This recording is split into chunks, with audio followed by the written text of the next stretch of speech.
এই যুগে এসেও আমরা বোন খাদিজার মতো মানুষ জীবন সঙ্গিনী আমরা করতে চাই, যে ঘটনা আমাদের হৃদয়কে নাড়িয়ে দিয়েছিল। কবরের পাশে বসে থাকা মেয়েটি আর কেউ নয়, সে আমার একমাত্র বোন খাদিজা আক্তার হুমায়রা। গত 4 জুলাই আমার বোনের স্বামী এক সড়ক দুর্ঘটনায় ইন্তেকাল করেন। তিনি জামায়াতে ইসলামের একটি থানার সেক্রেটারি ছিলেন।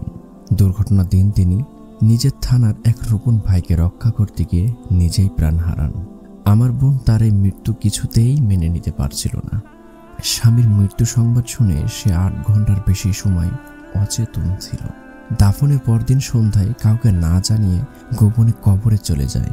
স্বামীর কবরের সমস্ত মাটি সরিয়ে মৃতদেহ উঠিয়ে বুকে জড়িয়ে ধরে কান্নাকাটি করতে শুরু করে।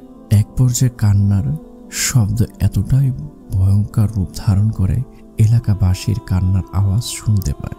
এলাকাবাসী কান্নার আওয়াজ শুনে দৌড়ে গিয়ে এই হৃদয় বিদারক দৃশ্য দেখতে পান।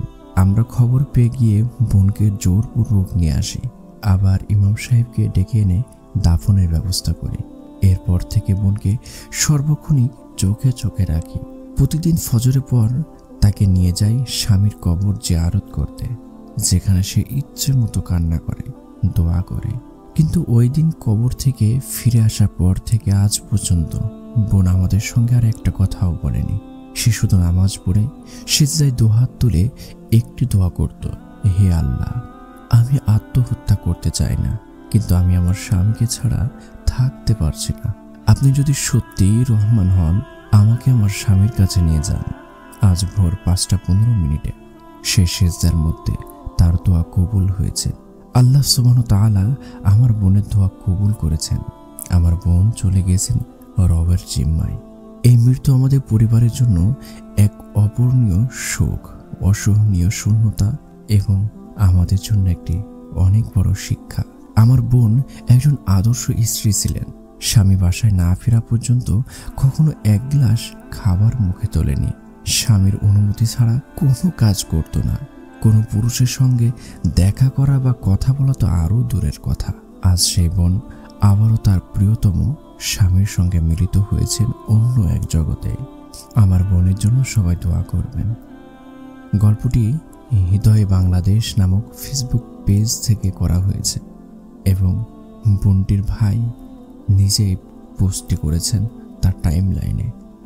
2025 সালে এসেও আমরা এখনো পর্যন্ত নিজেদের যতটুকু আল্লাহ সুবহানাহু তাআলা দিয়েছেন তাদের শুকরিয়া আদায় আমরা করতে পারি না, যার কারণে আল্লাহ তাআলা আমাদেরকে আমাদের নিয়ামত থেকে বঞ্চিত করেন। আমরা যা পাই তাদের শুকরিয়া আদায় করলে আল্লাহ সুবহানাহু তাআলা তা আরো বৃদ্ধি করে দেন, যা লেখা আছে পবিত্র কোরআনে।